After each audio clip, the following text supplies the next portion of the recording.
दोस्तों सभी प्रकार की एजुकेशनल वीडियो देखने के लिए हमारे YouTube चैनल को अभी सब्सक्राइब करें और बगल में आ रहे इस घंटी वाले आइकन को दबाकर ऑल पर सिलेक्ट करें ताकि हमारे द्वारा डाली गई वीडियो की नोटिफिकेशन आप सभी को मिलती रहे। हेलो दोस्तों, नमस्कार। मैं रमाकांत रावत आपके अपने YouTube चैनल बायोलॉजी स्टडी पर आपका स्वागत करता हूं। दोस्तों, आज के इस वीडियो में मैं आपके सामने लेकर आया हूं सीटेट का पुराना पेपर, जैसे सीटेट के पर्यावरण अध्ययन को अपन यहां पर पूरा करेंगे। किस टाइप से क्वेश्चन करना है आपको, ये इस वीडियो में देखेंगे। तो 61 क्वेश्चन दिया गया है। निम्नलिखित में से क्या पर्यावरण अध्ययन के संदर्भ में सही है? ऑप्शन दिए गए हैं। फर्स्ट से सेकंड की कक्षाओं के लिए भाषा और गणित के माध्यम से पर्यावरण अध्ययन पढ़ाया जाता है।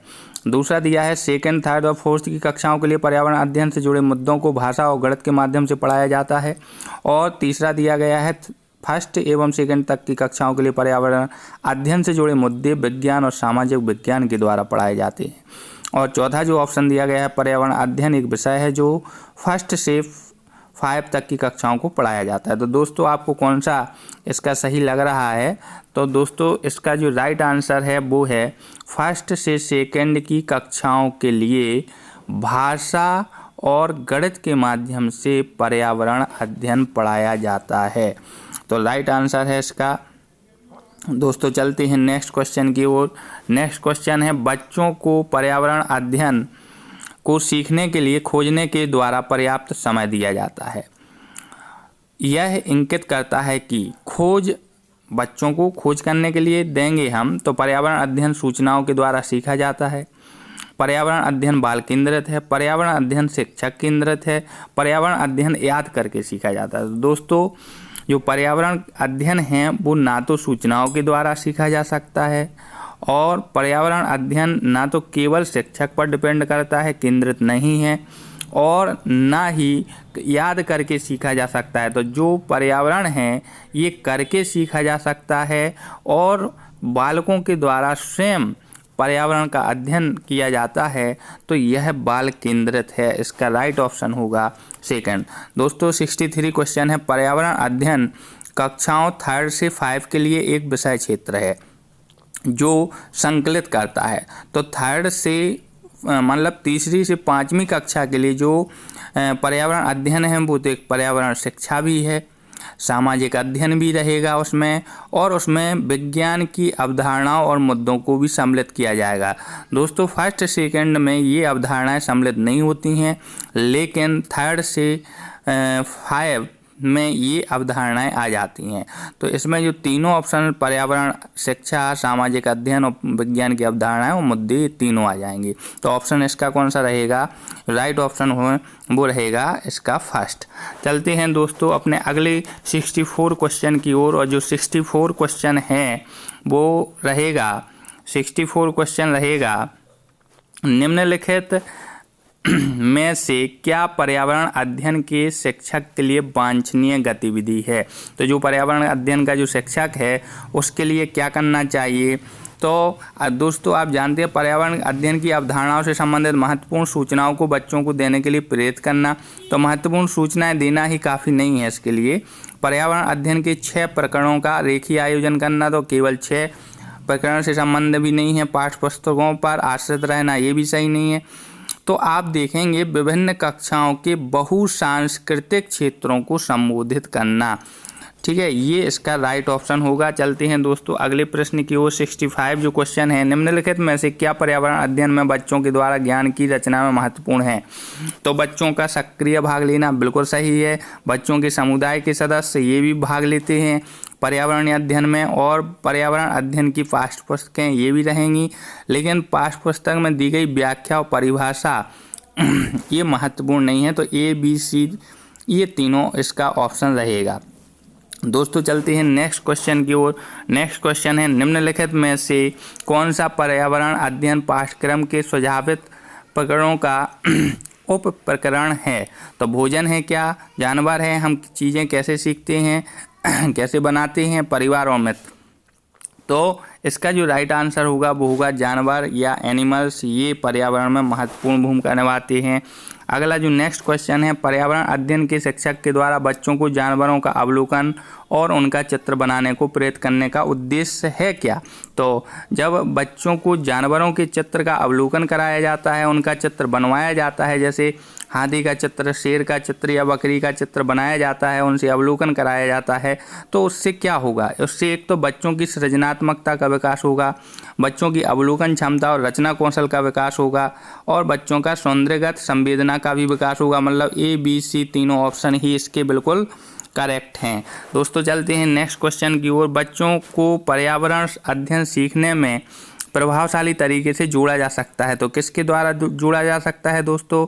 एक तो वृत्तांत के द्वारा, दूसरी कहानियों के द्वारा, अर्थात ए और बी ऑप्शन दोनों इसके सही रहेंगे। चलते हैं दोस्तों नेक्स्ट क्वेश्चन की ओर। नेक्स्ट क्वेश्चन है, निम्नलिखित में से क्या पर्यावरण अध्ययन को सीखने का सबसे प्रभावशाली संसाधन है? परिवार के सदस्य, बिल्कुल समुदाय के सदस्य वो भी सिखाते हैं, समाचार पत्र।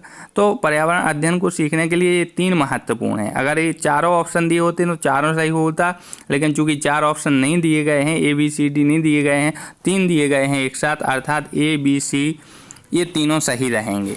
चलते हैं दोस्तों नेक्स्ट क्वेश्चन की ओर। निम्नलिखित सीखने के कौन से सिद्धांत का पर्यावरण अध्ययन में अनुसरण होता है?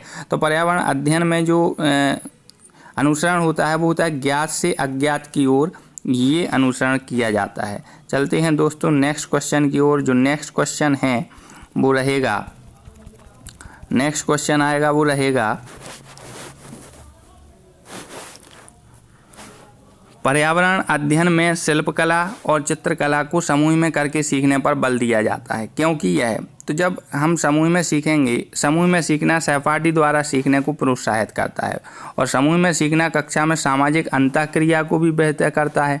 समूह में सीखना, अंतःक्रिया, ये 2 तो इसके बिल्कुल ही महत्वपूर्ण टॉपिक रहेंगे, अर्थात इसका जो राइट आंसर होगा वो होगा बी और सी, ये दोनों ही रहेंगे इसके।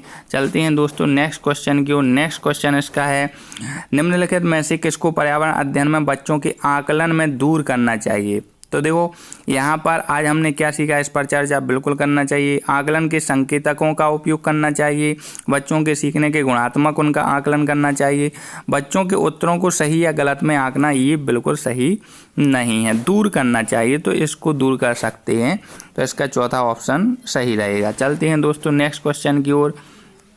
नेक्स्ट क्वेश्चन है, एक कक्षा 5 की शिक्षक एक क्रियाकलाप का संचालन करती है जिसमें वह कक्षा के बच्चों से फर्श पर चीनी के कुछ दाने डालने को कहती है और उनको चींटियों के आने का इंतजार करने को कहती है। बच्चों के इस क्रियाकलाप से अर्थपूर्ण सीखने को मिल सकता है यदि शिक्षक क्या काम करे?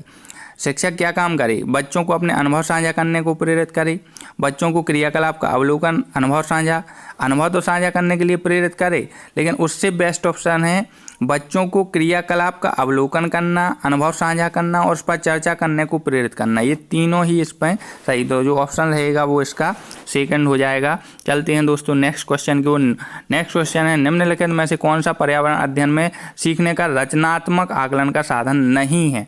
देखो साधन रचनात्मक आकलन का साधन नहीं है, आपको क्वेश्चन बहुत ही अच्छे से पढ़ना है। क्रम निर्धारण मापनी ये रचनात्मक आकलन करता है, वर्णन अभिलेख ये भी करता है, और वार्षिक उपलब्धि परीक्षण ये कोई भी रचनात्मक आकलन इसके द्वारा नहीं कर सकते हैं। पोर्टफोलियो ये भी एक जो रेखा चित्र हैं, ये आरेख हैं, जो भी सामग्री है उनका एक बैग तैयार करना पोर्टफोलियो कहलाता है। डॉक्यूमेंट हैं, कुछ भी हैं, तो ये रचनात्मक आकलन के अंतर्गत आ सकते हैं। दोस्तों चलते हैं नेक्स्ट क्वेश्चन की ओर। इसमें एक कॉलम दिया गया है, 2 कॉलम दिए गए हैं, एक में शहर राज्य के नाम और दूसरे कॉलम में अत्यधिक पसंद का भोजन दिया गया है। जैसे हांगकांग है, तो हांगकांग के लिए आप इसमें से छांटेंगे कौन सा है? पकाया हुआ सांप यहाँ पर हांगकांग में खाया जाता है, अर्थात ए का 5वां सही रहेगा, ए का 5वां, और ए के 5वें में तो 3 हैं। चलते हैं केरल। केरल जो है, केरल किसी भी करी के साथ ओबला टेपियोका यहाँ पर खाया जाता है, तो बी का फर्स्ट रहेगा, तो बी का फर्स्ट ये रहे, पहले ऑप्शन में है।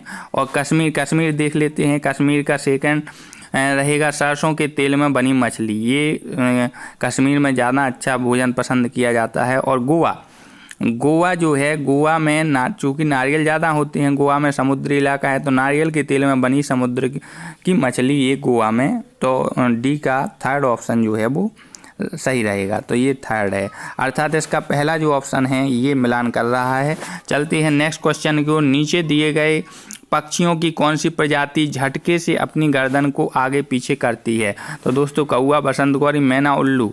तो यहाँ पर जो राइट ऑप्शन है मैना जो है वो झटके के साथ अपनी गर्दन को आगे पीछे करती है। नीचे दी गई सूची पर विचार कीजिए। कछुआ, घड़ियाल, कौवा, बतख, मछली। इस सूची में निम्न में से कौन सा दूसरों से भिन्न है? तो दोस्तों घड़ियाल, कछुआ, मछली ये तीनों जलीय प्राणी हैं, जबकि कौवा जलीय प्राणी नहीं है, अर्थात कौवा इसका भिन्न हो जाएगा। चलते हैं दोस्तों नेक्स्ट क्वेश्चन की ओर। नेक्स्ट क्वेश्चन है हाथियों के विषय में। हाथियों के विषय में जो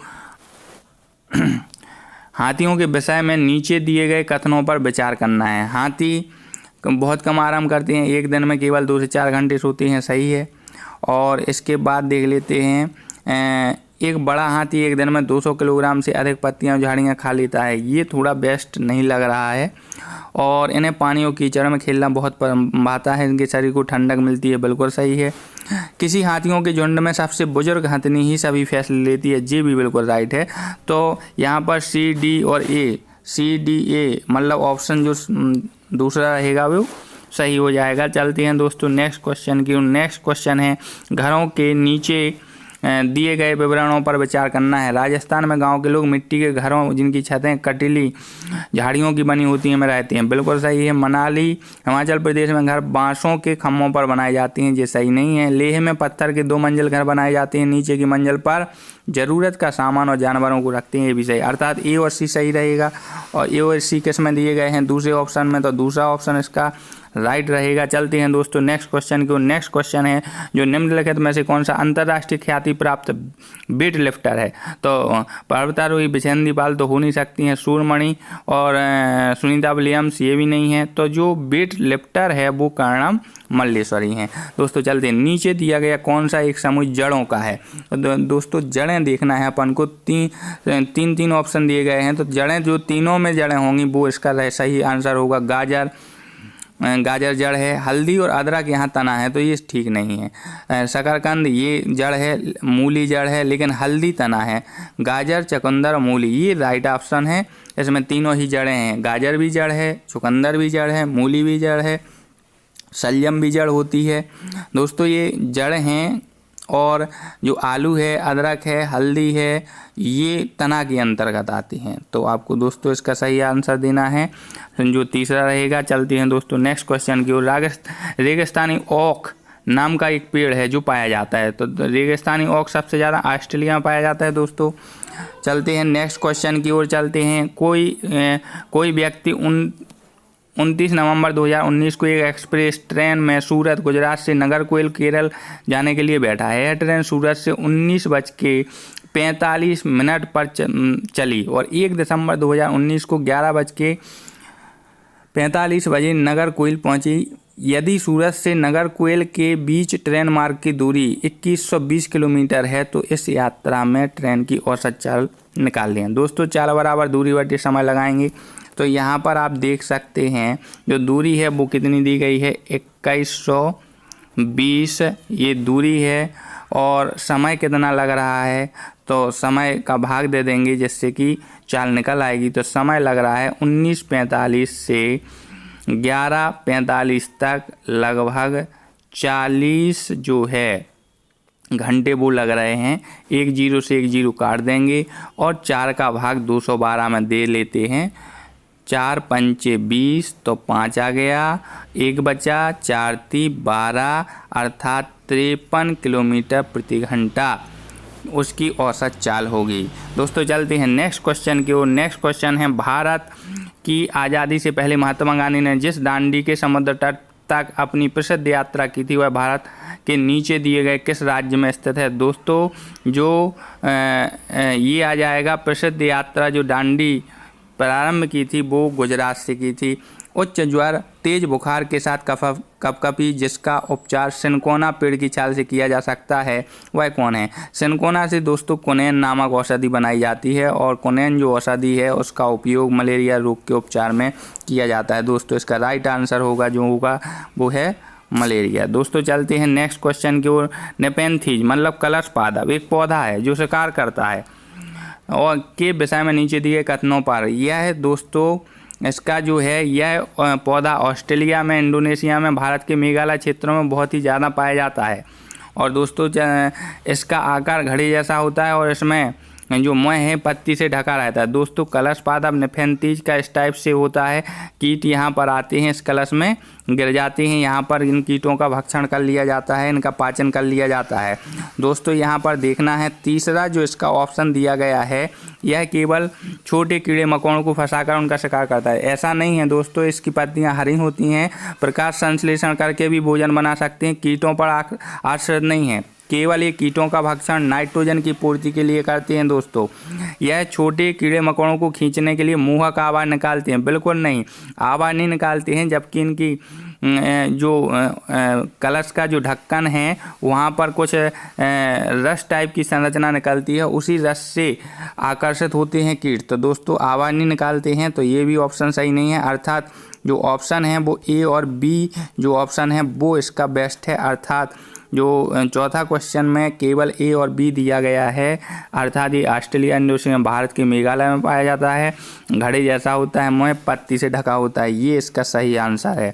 चलते हैं दोस्तों, चिराओ नाच कहाँ के लोग करते हैं, तो ये मिजोरम के करते हैं। दोस्तों तमिलनाडु के निकटवर्ती राज्य कौन कौन से हैं, तो दोस्तों आंध्र प्रदेश, केरल, कर्नाटक, ऑप्शन तीसरा इसका सही रहेगा। चलते हैं दोस्तों नेक्स्ट क्वेश्चन की ओर। NCF 2005 के अनुसार निम्नलिखित में से क्या प्राथमिक स्तर पर पर्यावरण अध्ययन शिक्षण का उद्देश्य नहीं होना चाहिए। दोस्तों तो नहीं होना चाहिए, तो यहाँ पर आप इसको पढ़ लें और इसका जो सही आंसर है वो पर्यावरणीय समझ के द्वारा बच्चों में सटीक संख्यात्मक कौशलों का विकास करना, ये ज़्यादा बेस्ट नहीं है इसका।